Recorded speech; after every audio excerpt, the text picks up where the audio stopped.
제가 목요일에도 뭐 잠언 강의를 할 때 잠시 말씀드렸지만요.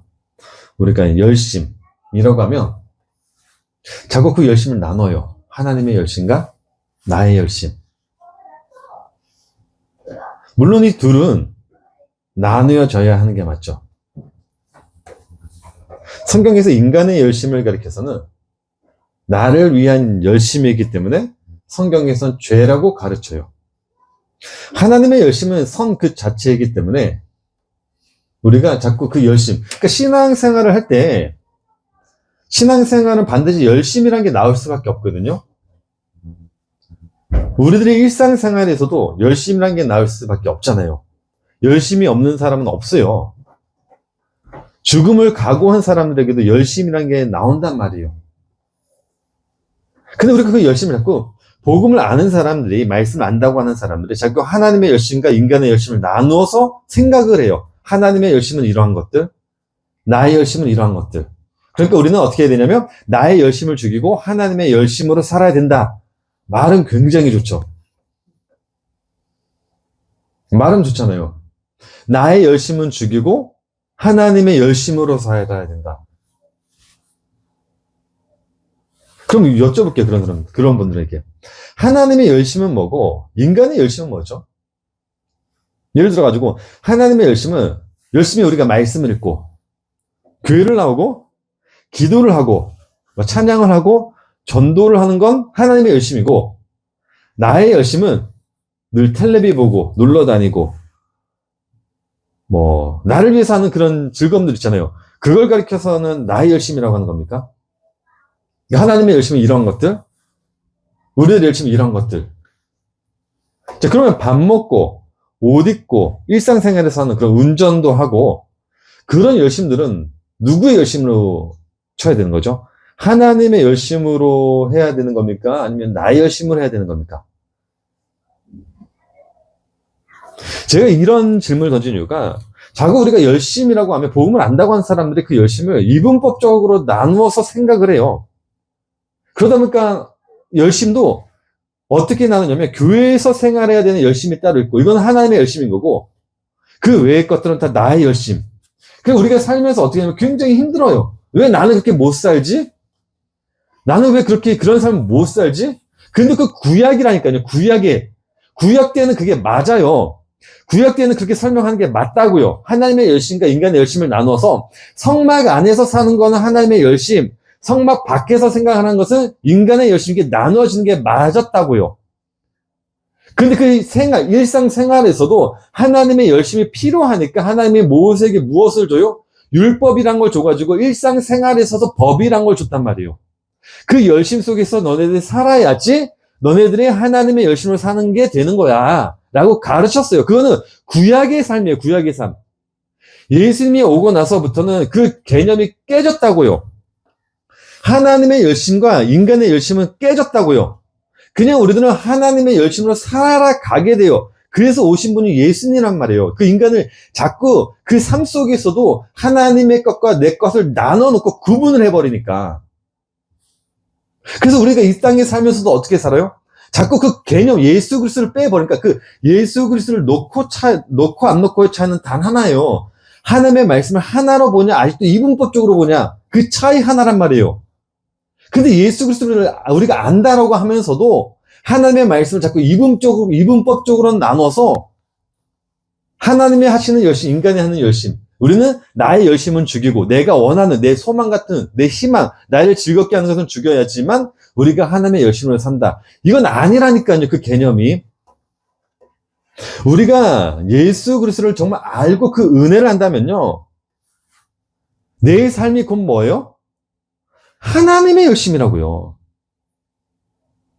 내가 밥을 먹고 내가 운전도 하고 친구들과 놀고 여행을 하고 이 모든 것이 다 뭐라고요? 내 열심이 아니라 하나님의 열심이라고요. 하나님의 열심. 그래서 바울이 또 베드로가 뭐라고 얘기를 합니까? 고린도전서 10장 31절 말씀 보니까 형 넘겨주시겠어요, 집사님? 고린도전서 10장 31절 말씀 보니까 한번 읽어볼게요. 그런즉 너희가 먹든지 마시든지 무엇을 하든지 다 하나님의 영광을 하라. 골로새서 3장 17절도 읽어볼까요?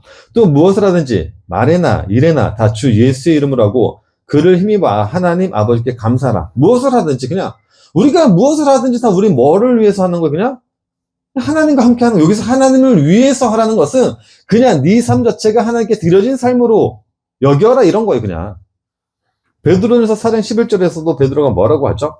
만일 누가 말하려면 하나님의 말씀을 하시는 것 같이 하고 누가 봉사하려면 하나님이 공급하시는 힘을 하는 것 같이 하라. 여기서 봉사, 말 이런 것은요 교회에서 말하는 그런 봉사와 그런 거 아니에요. 그냥 우리가 일상생활에서 하는 그걸 말하는 거란 말이에요. 이는 범사 예수 그리스도로 말미암아 하나님의 영광을 받으시게 하라미니 그에게 영광과 권능이 세세 무궁하도록 있느라. 아멘. 그거예요. 그거. 하나님의 열심과 내 열심이 따로 있는 게 아니라 우리가 예수 그리스도로 하나님과 하나 된 자가 되었다며 하나님과 연합한 자가 되었다면 우리들은 이 땅에서 하는 나의 모든 것들이 뭐냐면 하나님과 함께 하는 거예요. 하나님과. 그렇기 때문에 우리들은 예전처럼 나를 위해서 살 수가 없게 되는 거죠. 이걸 몰랐을 때에는 우리가 나를 위해서 살았단 말이에요. 내가 돈을 벌고 내가 TV를 보든 뭘 하든지 취미생활 하든 뭐든지 중심이 나를 위해서 했어요. 근데 하나님을 아니까 그 복음을 아니까 그것조차도 누구를 위해서 하는 거예요? 하나님과 함께 하는 거예요. 하나님과 함께. 이 땅의 삶이 그래서 우리가 행복한 거란 말이죠. 예전에도 말씀드렸지만은 우리가 은혜를 그러니까 은혜라는 게 없을 때는 이건 세상 사람들도 마찬가지입니다. 나에게 즐거운 일이 없을 때는 더 쉽게 설명하면 로또를 맞기 전에는 세상에 불평불만만 가득했어요. 왜 나는 이렇게 살아야 되지? 하늘을 봐도 아유 또 오늘 아침에 해가 떴네. 나 또 세상 속으로 끌려가네. 로또를 맞고 나서부터는 어때요? 눈을 뜨는데 아침부터 달래죠. 밝단 말이에요. 삶이 즐거워요. 이런 거예요. 내가 복음을 몰랐을 때는 이 땅의 삶이 힘들고 괴로웠어요. 그래서 나에게 쉼이란 것도 필요했고, 근데 복음을 알고부터는 세상이 달라진다니까요. 모든 게 즐거운 거예요. 모든 게 왜? 다 하나님과 함께 하는 거기 때문에. 그래서 우리가 세상에서 느끼고 바라보고 깨닫는 게 다 무엇과 연관이 돼요? 하나님과 나의 관계. 우리 권사님께서 늘 잘 말씀하셨듯이 이 고양이와 나의 관계를 보면서 하나님 관계 그렇게 계속해서 배운단 말이에요. 제가 이 말씀을 왜 드리고 있는 거냐면 오늘 말씀이 열문화 비유예요. 이 열심과 관련되어 있단 말이에요. 열문화 비유가 어떤 비유죠? 어떤 주인이 왕위를 받아오기 위해 가지고 먼 길로 떠나요. 떠나기 전에 종들에게 문화를 맡기죠. 그리고 종들에게 말을 합니다. 문화로 뭐를 해라? 장사를 해라. 때가 됩니다. 왕이 이제 돌아와요. 돌아오는데 이제 그 주인이 왕으로 돌아오죠. 왕으로 돌아옵니다. 돌아왔을 때 주인의 말을 잘 듣고 장사를 해서 이익을 남긴 두 종들에게 10골과 5골을 다스릴 수 있는 권세를 줘요. 그에 반해 그 문화를 수건에 감싼 이 종은 주인에게 문화도 빼앗기고 책망도 받았다는 게 이 열문화 비유의 중심 내용이죠. 다 아시는 내용이죠. 참고로 그 중간에 어떤 또 내용이 삽입되어 있냐면 주인의 왕됨을 거절했던 사람들이 죽임을 당했다라는 내용도 삽입이 되어 있습니다. 14절에 있거든요. 한번 읽어볼까요? 그런데 그 백성이 그를 미워하여 사자를 뒤로 보내어 이르되 우리는 이 사람이 우리의 왕됨을 원하지 아니하나이다 하였더라. 그러니까 이 왕됨을 싫어했던 사람들은 어때요? 뒤로 사자를 사람들을 보내가지고 왕됨을 거절하기를 원했다 이렇게 작업을 하는데 27절 말씀 보니까 그들의 결론이 어떻게 되었다고 하죠? 그리고 내가 왕됨을 원하지 아니하던 저 원수들을 이리로 끌어다가 내 앞에서 죽이라 하였느라. 이 내용도 같이 삽입이 되어 있어요. 자, 중요한 건 많은 사람들은 이 내용은 또 빼어놓기도 하고 핵심 줄거리만 딱 가지고 와가지고 오늘 본문의 말씀은 마치 달란트 비유에서처럼 말하는 것처럼 뭐 해라? 너네들이 주인으로부터 문화라는 것, 달란트란 것을 받았다면 너희들은 이 땅에서 무엇을 해야 된다? 이익을 남겨라. 그게 뭐 재능이 됐든, 사람이 가지고 있던 무엇이 됐든지 간에 장사를 해서 이익을 남기라고 가르칩니다. 물론, 우리가 주인으로부터 받은 그 문화나 달란트로 장사를 해서 이익을 남겨야 되는 건 맞아요. 맞습니다. 근데 그 장사라는 말, 이익이라는 말이 우리가 생각하고 있는 그런 장사, 이익이 아니에요. 오늘 말씀 본문을 제가 비유 강의도 예전에 몇 년 전에 많이 했었지만 오늘 좀 다르게 설명을 드릴 텐데, 자, 먼저 예수님이 비유를 하신 목적이 뭐죠? 예수님이, 그러니까 지금 시대를 보게 되면, 상황을 보게 되면, 예수님이 이제 제자들을 데리고 예루살렘으로 입성을 하실 때예요. 입성을 하실 때 제자들은 어떤 생각을 가지고 있었냐면, 예수님이 예루살렘에 입성하며 이제 나는 한 자리를 얻을 수 있겠구나.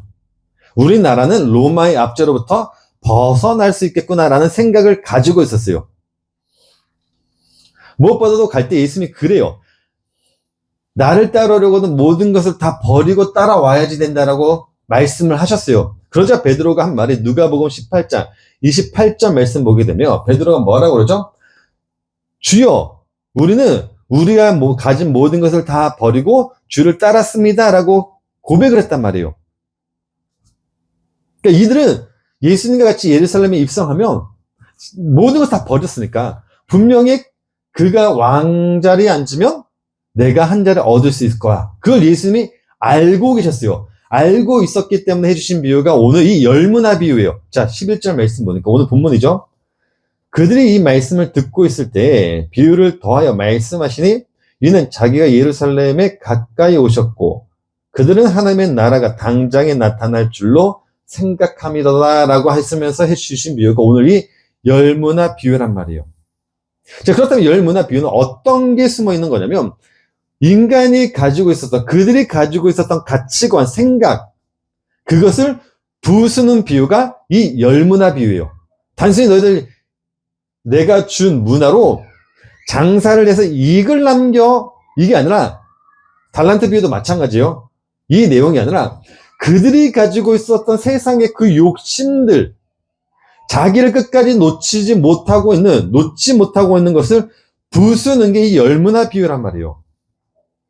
그럼 이 열문화 비유가 어떻게 그들이 가지고 있는, 우리가 가지고 있는 그 인간의 가치관과 생각들을 부서뜨리는 비유인지 우리가 한번 들여다보자는 겁니다. 그 전에 우리가 먼저 알아야 되는 단어가 있어요. 장사라는 단어예요. 이 장사라는 단어부터 제가 잠시 설명을 해드리려고 하는데 누가복음 오늘 본문이죠. 19장 13절 말씀 보게 되면 이 장사라는 단어가 헬라어로 프라그마티오마이라는 단어가 사용이 되었어요. 이 단어는 행하다는 플러스어의 결과나 상태를 나타내는 단어인데 제가 이거를 조금 어렵지만은 오늘은 문법적으로 좀 설명을 해드리려고 해요. 문법으로. 중요해요. 굉장히 이 문법도. 자, 먼저 이 단어는 제가 말씀드렸지만 이 플라소, 행하다라는 단어입니다. 예수님이 너희도 이와 같이 행하라.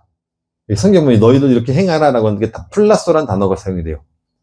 이 플라소는 동사입니다.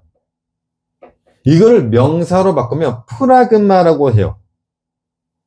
프라그마는 무엇을 하고 있는 상태를 나타내는 명사예요.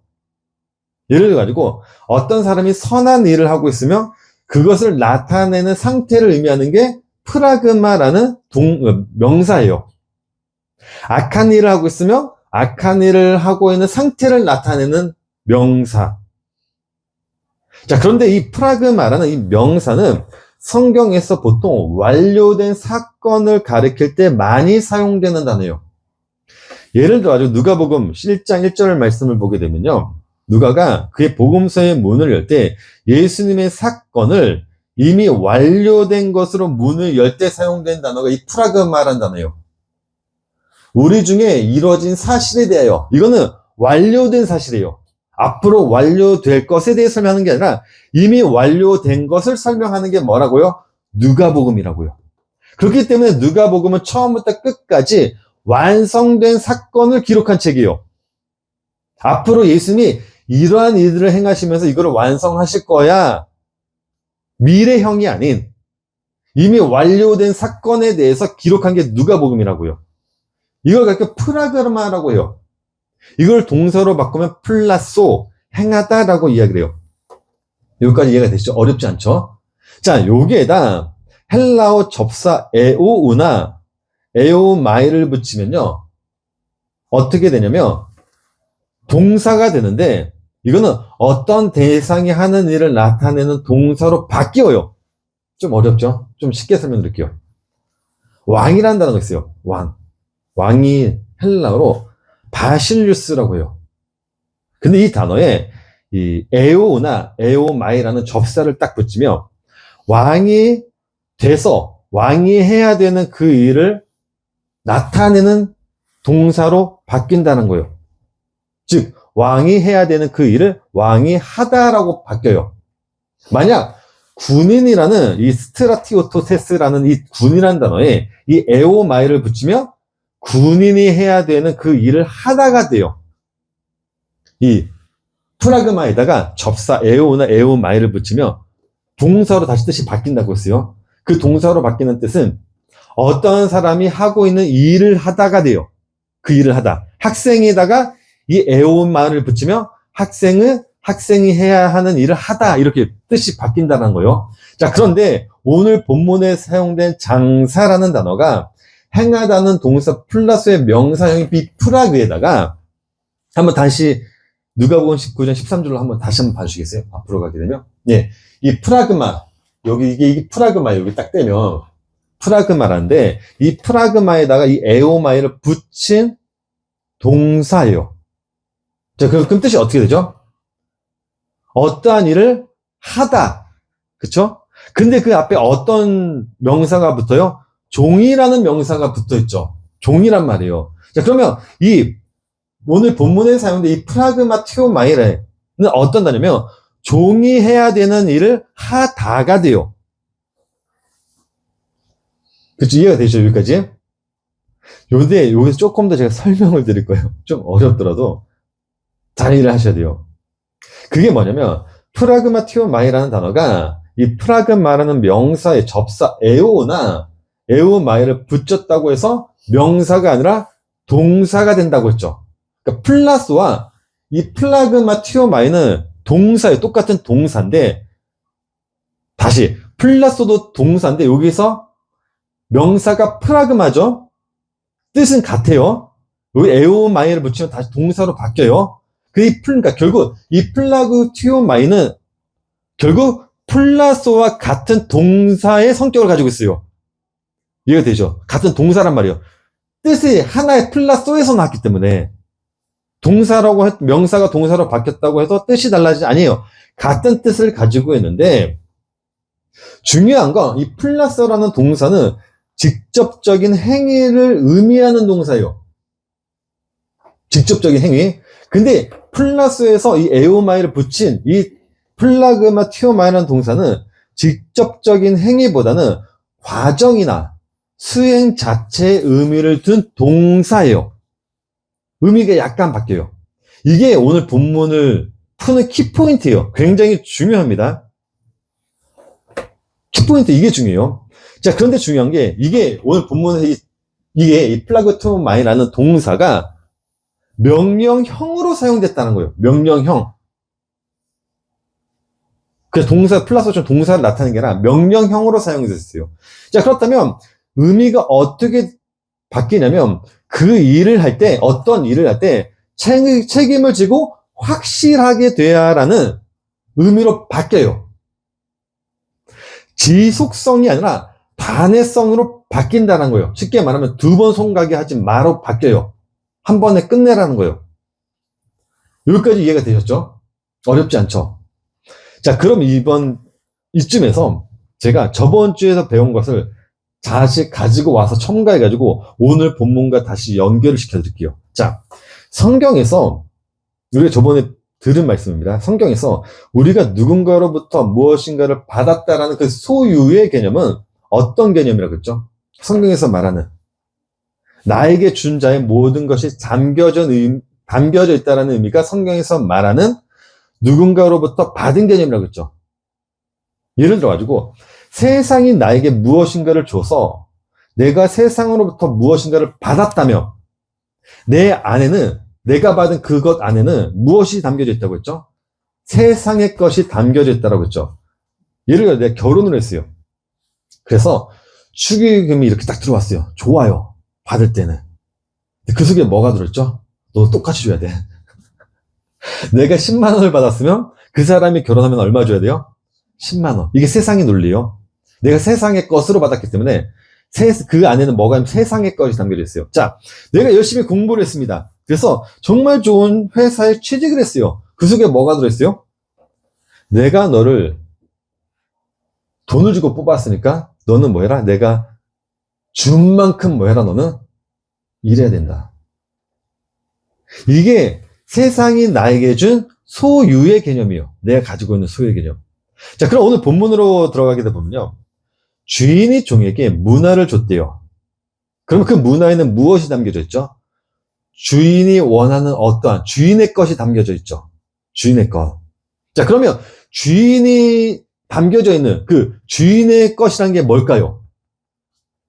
주인이 종에게 문화를 줬다고 했는데 그 문화에는 주인의 것이 담겨져 있다면 주인의 논리와 주인의 사상과 주인이 가지고 있는 어떠한 그 모든 것이 들어져 있는데, 자, 그렇다면 주인이 가지고 있었던 게 뭐죠?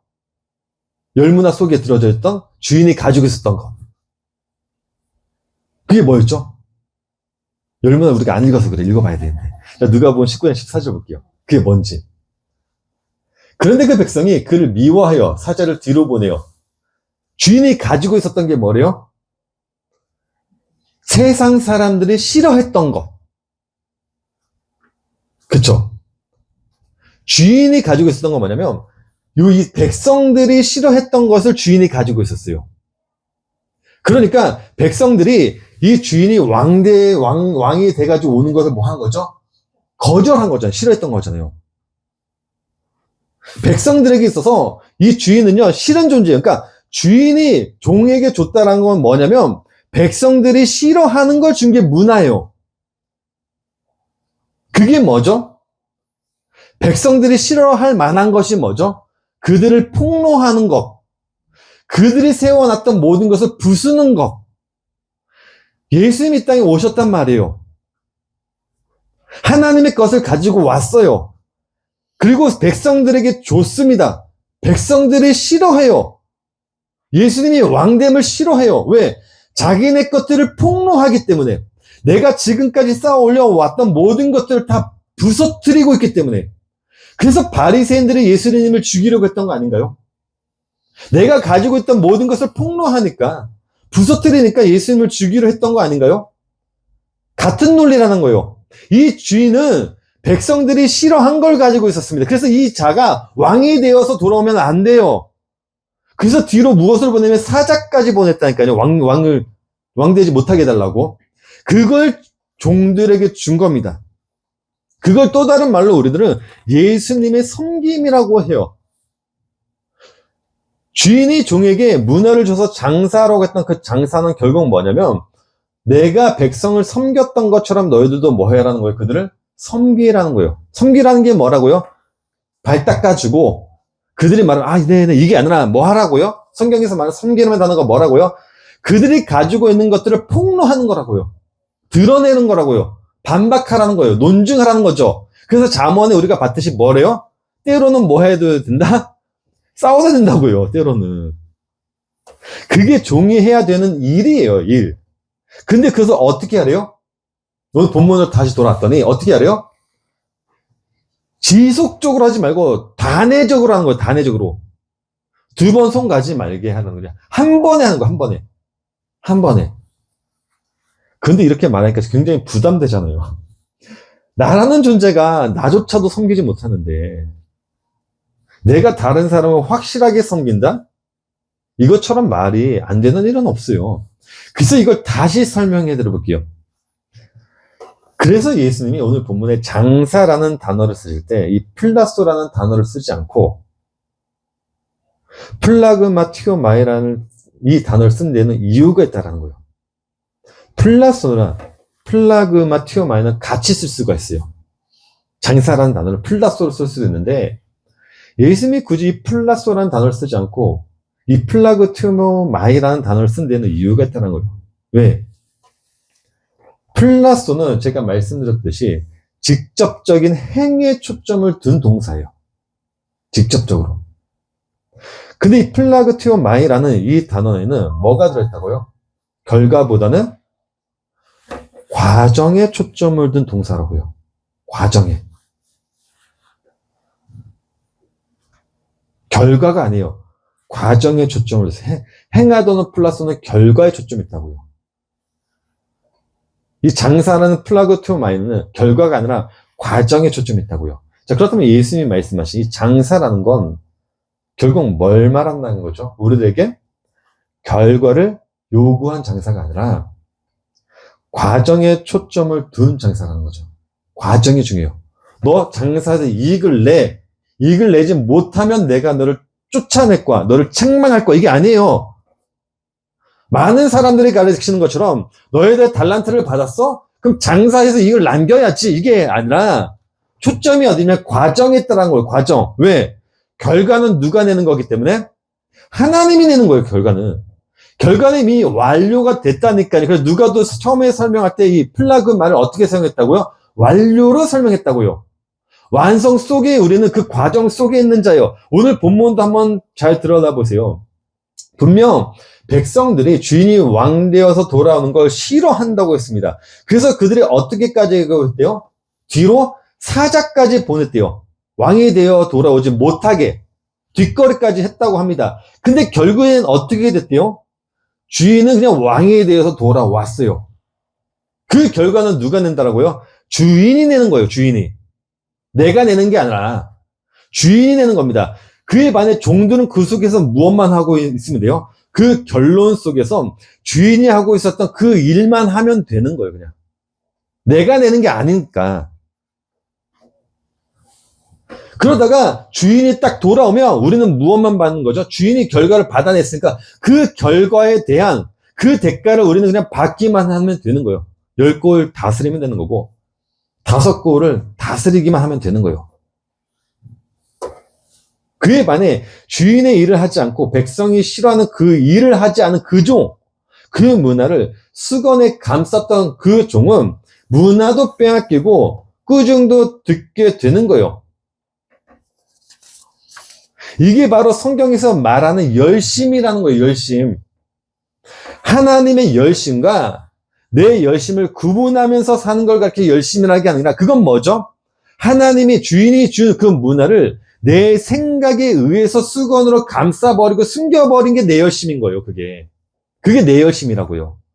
하나님의 열심과 내 열심을 구분한 자의 모습이라고요. 자, 그러니까 우리는 어떻게 해요? 그 죄라는 것조차도, 저지르는 것조차도 우리는 두려워해요. 이건 하나님의 생각이 아닐 거야. 그러지 않나요? 이건 하나님의 생각이 아닐 거야. 늘 하나님의 생각과 내 열심을 나누니까 늘 보자기로 하나님의 열심을 감싸요. 그게 진짜 선인 것처럼. 아니라니까요. 내가 정말 하나님의 그 은혜를 안다면요. 새 사람이 되었다면요. 우리들은 그저 이 속에서 하나님의 결론 내리신 그 속에서 그냥 살면 되는 거예요. 그러니까 설령 내가 죄악을 저지른다고 내 생각에선 죄악이에요. 내 생각에는 그 죄예요. 그걸 저지른다고 할지라도 하나님 입장에서 그게 뭐가 되는 거죠? 선이 되는 거예요. 선.